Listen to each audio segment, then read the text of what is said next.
नमस्कार, स्वागत है आप सभी का निकुंज की नज़र हमारी इस खास पेशकश में। मैं हूं आपके साथ कविता थपलियाल और खास चर्चा में मेरे साथ जुड़ गए हमारे प्रबंध संपादक निकुंज डालमिया। निकुंज, आपका स्वागत है।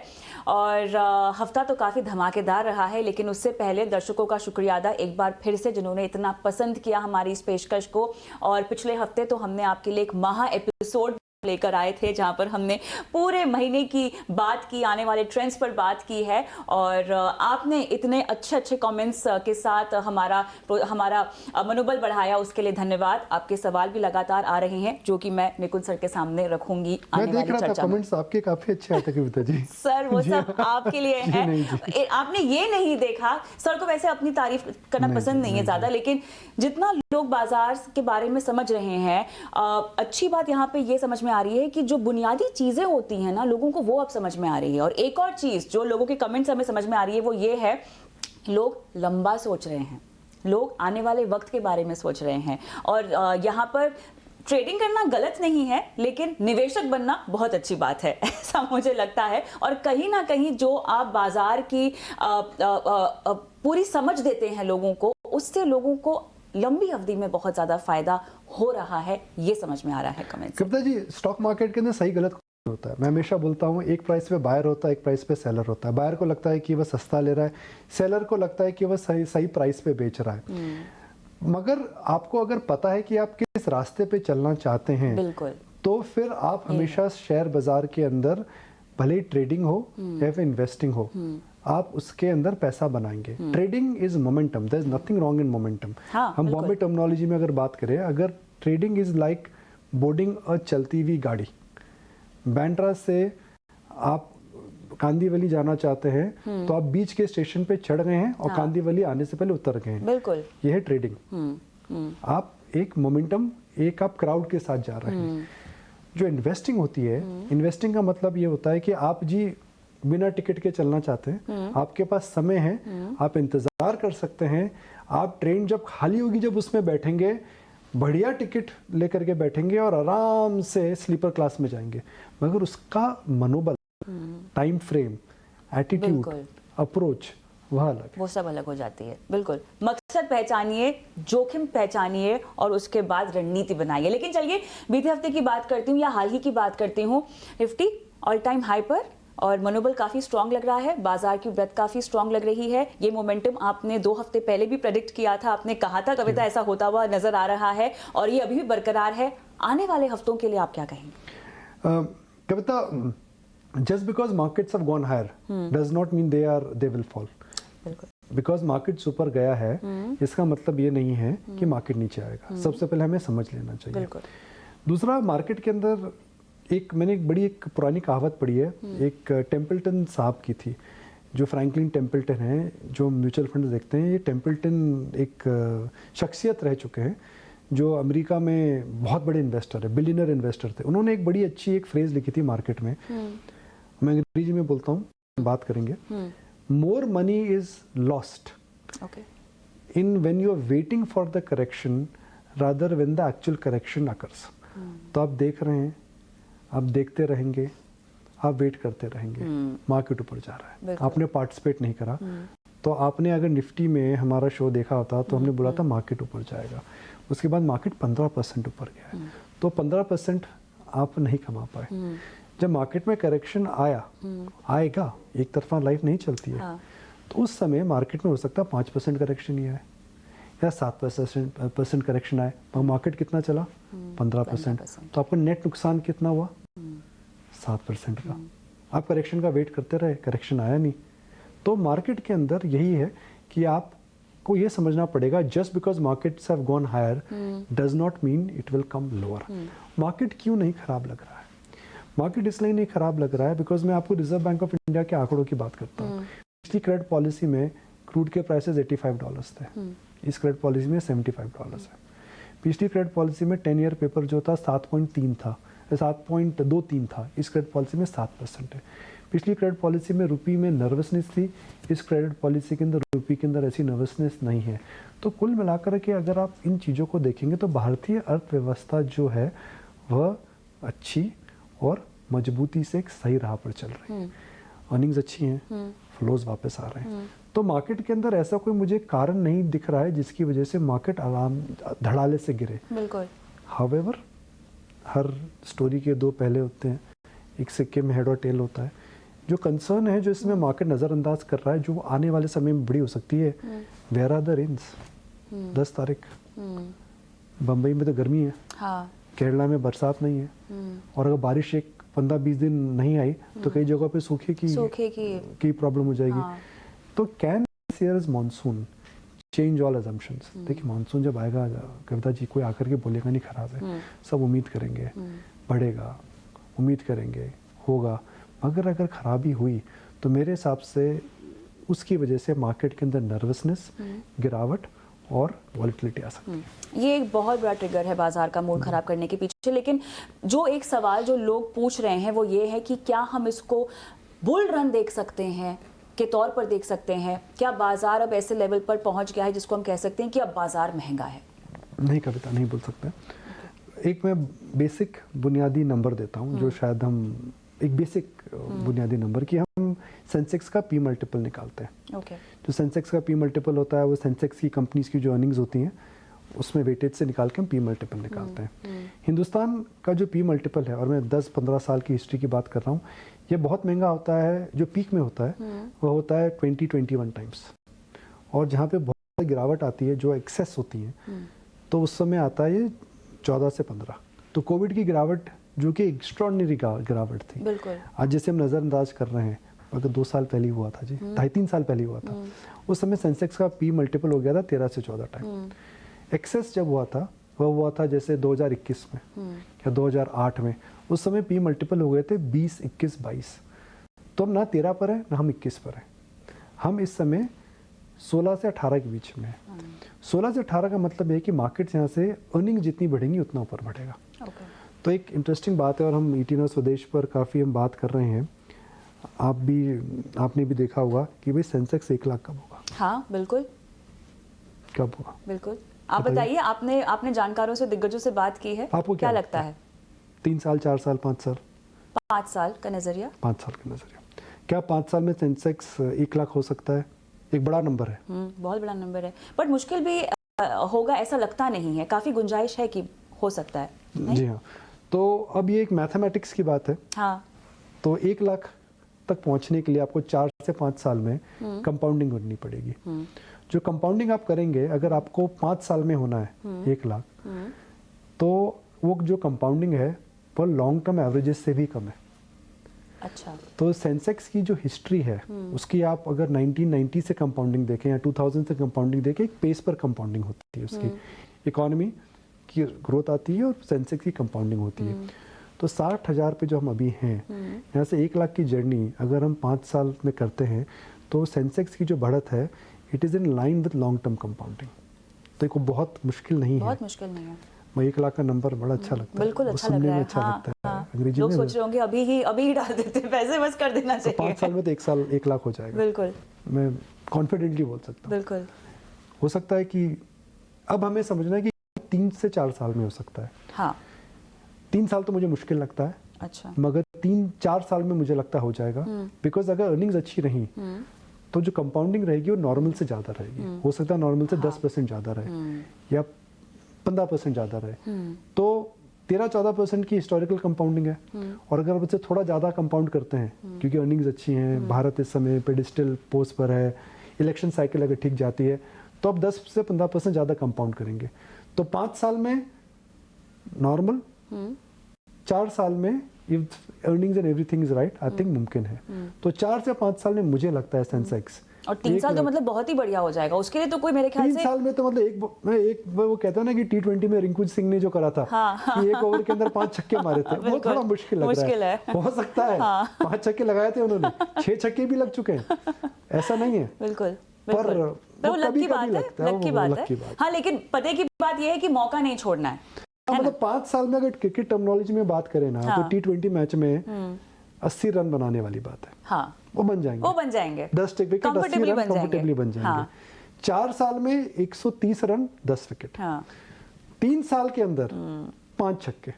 अब थोड़ा सा तीनों जोखिम possibilities ज्यादा हैं। है उसमें, है ना? हाँ, जोखिम कुछ भी ज्यादा। सकता है। हाँ हाँ पर ये गारंटी मैं कर सकता हूँ कि मार्केट यहाँ से ऊपर जाएगा 3-4-5 साल में।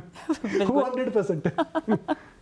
तो अब क्योंकि हम बाजार की चाल की बात कर रहे हैं और 1 लाख तक सेंसेक्स जाएगा 5 साल में, इसकी बात कर रहे हैं मौजूदा समय में, अगर हम खासतौर से, क्योंकि मिड कैप्स इंडेक्स जो है वो ऑल टाइम हाई पर है।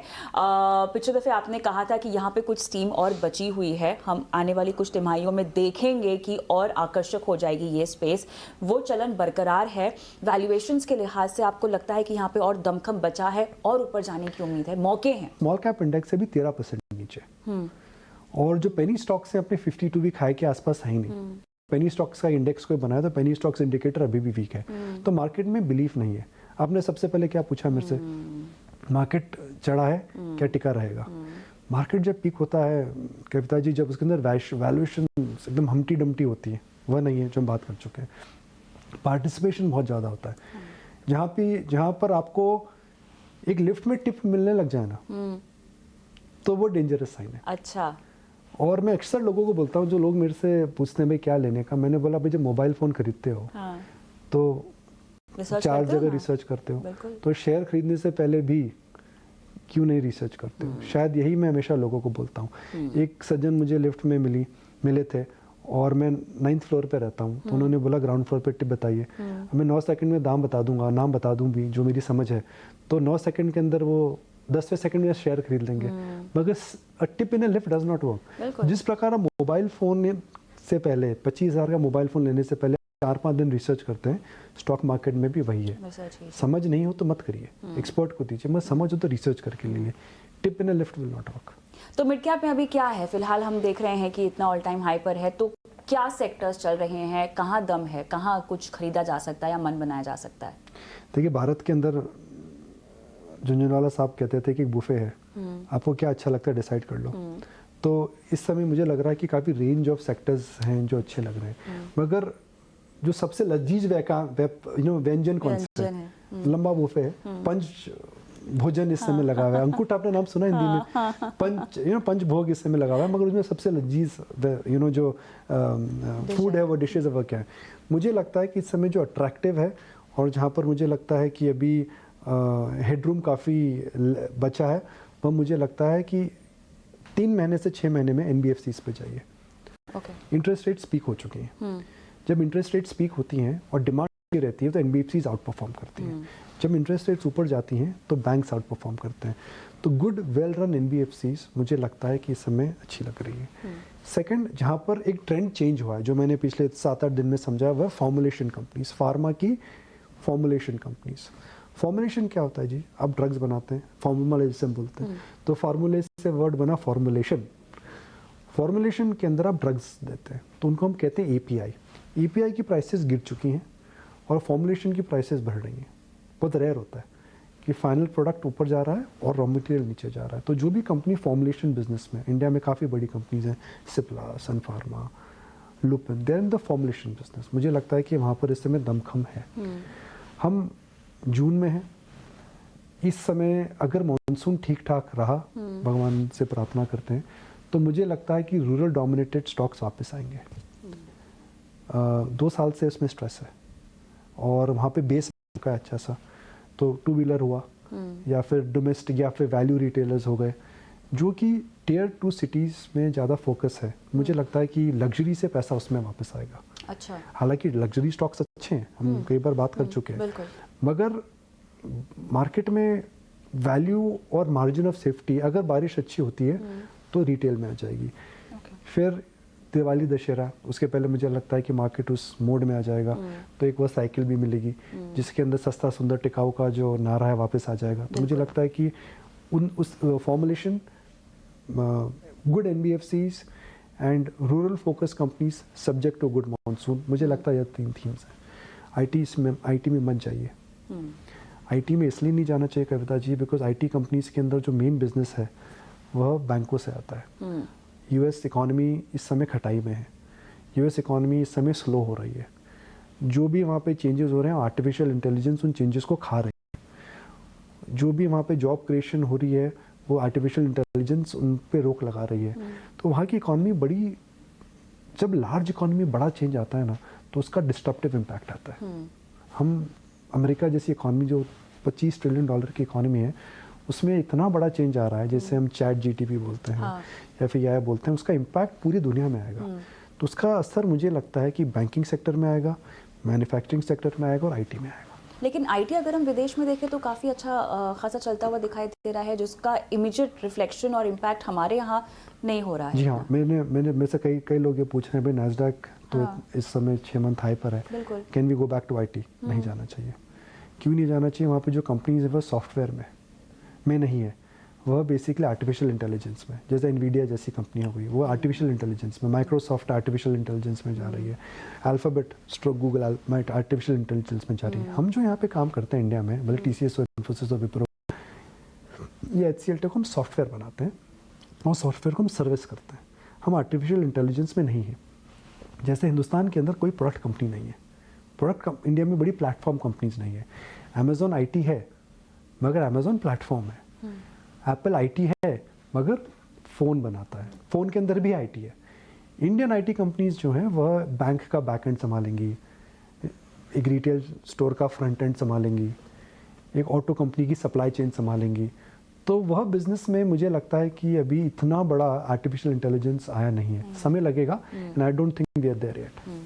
आपने ब्याज दरों का जिक्र किया और ऐसे में मॉनेटरी पॉलिसी की पर हमें बात करनी चाहिए, जहां पर फिलहाल तो बरकरार रखा हुआ है, पॉज मेंटेन किया हुआ है, लेकिन महंगाई का जो आंकड़ा है वो 4% तक उन्होंने आंका है, टारगेट रखा है।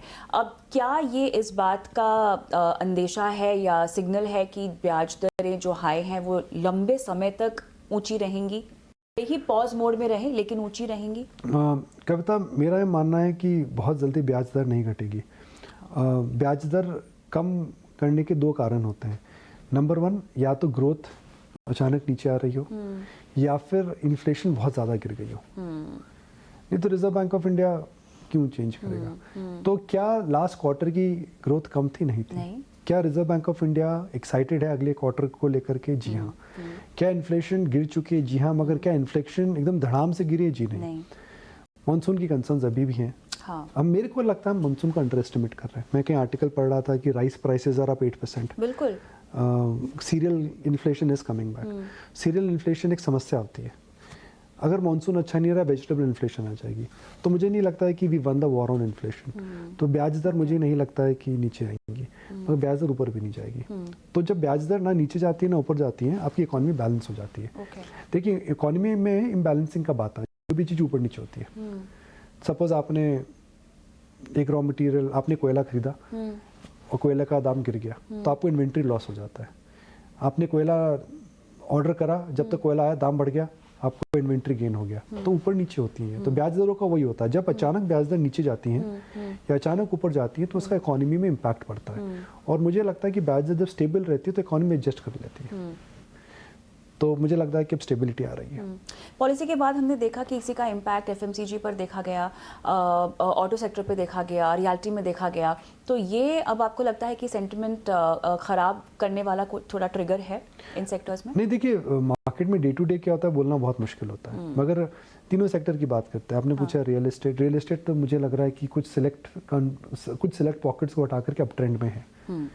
We go by the house booking, we go by what the affordability criteria है। देखिए, हम मुंबई की बात करते हैं। मुंबई की रियल एस्टेट, मैं बोलता हूँ सबसे पहले क्या लोग बोलते हैं, अरे मगर मुंबई में हम रहते हैं 10 साल से, और स्टूडियो में भी सब लोग शायद मेरे से इंडोर्स करेंगे, 10 साल में बॉम्बे में रियल एस्टेट बढ़ी नहीं है। तो 10 साल और अभी में क्या अफोर्डेबिलिटी बढ़ गई है? बढ़ गई है। 10 साल और अभी में क्या पर कैपिटा बढ़ गया? बढ़ गया। 10 साल अभी में GDP बढ़ गया? बढ़ गया। तो 10 साल पहले और अभी में अफोर्डेबिलिटी बढ़ गई है, प्राइसेस वही हैं। तो क्या होगा? डिमांड बढ़ेगी। तो कुछ पॉकेट्स को हटा दें, NCR और Hyderabad, Telangana, by and large real estate India में पिछले 5-6 साल में बहुत ऊपर नहीं गई है। कोविड के बाद नीचे से ऊपर आया था मगर वहीं पर है। तो अफोर्डेबिलिटी बेटर हो रही है, इंटरेस्ट रेट्स बेटर हो रहे हैं, तो real estate sector up trend में। ऑटोज़, मुझे लगता है कि मार्केट अभी भी अंडर एस्टिमेट कर रहा है। ऑटो के अंदर एक लंबी चर्चा और कभी करेंगे, मगर ऑटो के अंदर इस समय मिक्स ट्रेंड्स हैं। एक समय महिंद्रा चल रहा है और मारुति स्ट्रगल कर रहा है। अगर आप देखिए, हीरो मोटर की फटफटिया की पंचर हो रखी है और आयशर धड़ाले से चले जा रही है। TVS ने लास्ट ईयर छलांग मारी थी, इस साल बजाज ऑटो वापस आ रहा है। टाटा का सीवी चल रहा है, ईवी चल रहा है, जेएलआर इस समय खटाई में, तो बड़ी चर्चा करेंगे। मगर ऑटो में एक यूनिवर्सल ट्रेंड नहीं ले सकते, वहाँ पे कंपनी स्पेसिफिक ट्रेंड लेना रहेगा। और एफएमसीजी कंपनीज इंडिया में एक्सपेंसिव है मूल्यांकन को लेकर के, और मुझे नहीं लगता है कि वो मार्केट में जो प्रयोगशाला हुई थी कि भाई आप पतंजलि ले लीजिए, एचयूएल मत लीजिए, मुझे लगता है कि वो नहीं होने वाला है। मुझे लगता है कि एफएमसीजी में इस समय नीश कंजम्पशन पे ध्यान रखिए। इस समय अगर आपको ध्यान रखना है तो ऐसी कंपनीज में ध्यान रखिए जो कि कमोडिटी कंज्यूमर्स ज़्यादा हैं, राखी प्रोड्यूसर्स। छोटे छोटे pockets are doing better than big FMCG company. देखिए एचयूएल है, हाँ। साबुन, तेल, शैम्पू सब बनाता है वो, मगर मैरिको जो है केवल तेल और स्नैक्स में, सूला जो है केवल वाइन के अंदर है, रेडिको खैतान है वो केवल लिकर के अंदर है, नेस्ले जो है केवल फूड के अंदर है। तो आपको नीश कंपनीज में इस समय ध्यान देना पड़ेगा। जैसे ज्योति लैब्स है, ज्योति लैब्स के अंदर इस समय केवल डिटर्जेंट है, तो you have to be very specific rather than generalising a trend. Asian Paints है स्पेसिफिक है, केवल पेंट बनाता है, कोल केवल दंतमंजन बनाता है। तो don't go for a diversified FMCG company for next few quarters. और यहाँ पर इनका चुनाव करने के पीछे क्या क्या फंडामेंटल्स ध्यान में रखने पड़ेंगे इन कंपनियों के? मेरे हिसाब से एफएमसीजी इस समय महंगे हैं, तो इस समय मतलब कोई compulsion, there are better options available rather than buying consumer staples. Nifty bank expiry का बदलाव हुआ है, गुरुवार के बदले अब इसको शुक्रवार निर्धारित कर दिया गया है, इसे आप कैसे समझते हैं? जब मैंने न्यूज़ पढ़ी तो मैं एक सेकंड के लिए मैंने सोचा इससे खुश कौन होगा, इससे दुखी कौन होगा। आप बताइए, हमें तो काम करना पड़ता है 5 दिन, तो हमें तो कोई फर्क नहीं पड़ता, लेकिन फिर भी आपकी पहली भावना क्या थी? तो वही जब मैंने देखा तो मैंने सोचा एनएससी बहुत खुश है, ब्रोकरेज बढ़ जाएगी, ब्रोकर बहुत खुश है, उसको ब्रोकरेज मिलेगी। सेबी का मुझे नहीं पता ये इन्होंने क्यों करा है। मेरे हिसाब से इन्होंने ये इसलिए करा है बिकॉज क्या होता है कि जब एक ही दिन एक्सपायरी होती थी, आपने एक हफ्ते के लिए इंस्ट्रूमेंट लिया है, महीने के लिए इंस्ट्रूमेंट लिया है, तो एक दिन आता है जो लास्ट एक्सपायरी होती है, एक हफ्ते वाला एक महीने वाला एक साथ आ जाते हैं।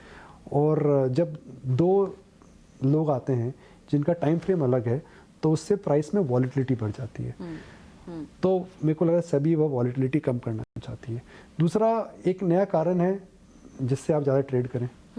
आपकी थर्सडे की एक्सपायरी है फ्राइडे को होगी, तो थर्सडे से फ्राइडे पोजीशन ट्रांसफर कर देंगे, फिर फ्राइडे से नेक्स्ट थर्सडे पोजीशन ट्रांसफर कर देंगे, तो ट्रेड तो बढ़ जाएगा। मुझे नहीं लगता इससे कोई बहुत बड़ा परिवर्तन आने वाला है, मगर जो लोग इन इंस्ट्रूमेंट्स को ट्रेड करते हैं, अब उनको एक हम कहते हैं ना कि कुश्ती के अंदर एक नया पैंच मिल गया है, तो एक नया पैंच और मिल गया काम करने के लिए।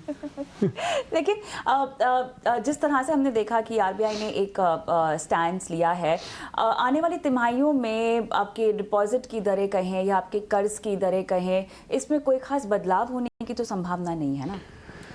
देखिए इंडिया में इंटरेस्ट रेट्स डिपॉजिट्स में मुझे लगता है पीक या तो हो गई हैं या फिर होने वाली हैं। क्योंकि बैंक्स बैंक्स ऑलमोस्ट हाई पर ही है फिक्स्ड डिपॉजिट, हाई पर है। तो अगर आपने फिक्स्ड डिपॉजिट्स अगर आप खोलने वाले हैं तो आई थिंक आप और खोल लीजिए। बिल्कुल। सेविंग्स में तो पैसा मत रखिए। एफडी लैडर वगैरह करने की कोई गुंजाइश, आप किश्तों में निवेश करें एफडी में और उसको बाद में रिन्यू भी करते रहे, ऐसी कोई संभावना रणनीति के लिहाज से अगर आप इस तरह के कोई निवेशक हैं तो? देखिए मेरा मानना है कि अगर आप 5 से 7 साल का व्यू रखते हैं तो भारत में जो अभी हो रहा है आपको इक्विटी में इन्वेस्ट करना चाहिए। बिल्कुल। बड़े हो, बुजुर्ग हो या फिर जवान, सब अगर एसआईपी पे निवेश करें तो मुझे लगता है कि 3 से 4 तो पता नहीं, पर 4 से 5 साल में सेंसेक्स 1 लाख हो जाएगा, तो उस पर ज़्यादा फोकस करिए। नहीं बिल्कुल, इक्विटी की जो ग्रोथ है उसका आपको फ़ायदा उठाना चाहिए। और मेरे ख्याल से आपको तो खुद वित्त मंत्री साहिबा ने भी कहा है कि अगर ब्लड टेस्ट करने जाए तो फिर आपके खून में से एसआईपी निकलेगी। वो तो ऐसी बात होती है। वो वाक्य जरा बताइए दर्शकों को। वो वाक्य है, मगर और कभी इस पे चर्चा करेंगे। दिल्ली गया था अभी, तो अभी क्या सीखा जी, दिल्ली में छोले भटूरे खाए अपनी टीम के साथ, बड़ा मजा आया। कोई कुछ भी बोल ले कि भाई बड़े इवेंट पे तो गए थे, वहाँ के कुछ हाइलाइट्स बताइए। टीम से मिले, सबसे बड़ी हाईलाइट तो वो थी पूरी इटिनो स्वदेश। हमने फोटोग्राफ्स देखी, हम गए नहीं थे, हमने फोटोग्राफ्स देखी। तो वो बहुत ही एक था, गर्मी बहुत थी। वो दिल्ली में इस साल आप देखिए बारिश बहुत हुई है, summers have not been very strong, तो वेदर तो बेमौसम की बारिश अगर हो रही है तो फिर इस साल तो वेदर पैटर्न थोड़ा चेंज हुआ है। बिल्कुल। मगर क्या हमें एक उस पूरे आईसी कॉन्फ्रेंस से क्या मेरे लिए टेक अवे आया है? टेक अवे आया है कि एंटरप्रेन्योर इज एक्साइटेड, अच्छा, the politician is confident, the consumer is slow, but risk taking ability I think is very high. सबको लगता है कि हिंदुस्तान की कायाकल्प होने वाली है। We are the only destination in the town.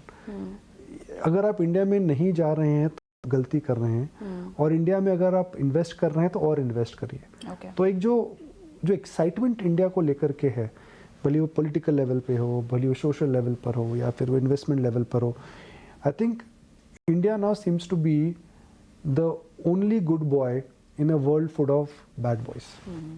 चलिए, तो बिल्कुल दाव लगाना बनता ही। और कहाँ गया आपने कहा छोले भटूरे खाने के लिए दिल्ली में? अरे होटल के पीछे छोटी सी एक बड़ी छोटी मगर एक बड़ी फेमस अच्छा। छोले भटूरे की दुकान है। हाँ। और मैं बता भी दूं, मैंने तो एक ही प्लेट खाई थी। अच्छा।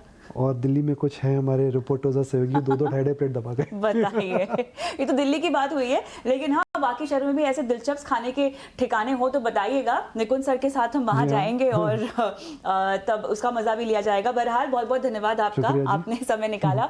और दर्शकों को कहना चाहेंगे कि अपने सवाल अगर आप भी चाहते हैं कि हम निकुंज सर से पूछवाएं या निकुंज की नजर का दरबार लगाएं, तो अपने सवाल जो है आप हम तक लगा पहुंचाते रहिए। कमेंट बॉक्स में ही सही, ईमेल के जरिए ही सही, अपने सवाल हमें दीजिए। और लगातार इस पेशकश में हमारी कोशिश तो यही है कि आपको आर्थिक आज़ादी की राह पर ले जाया जाए। नमस्कार।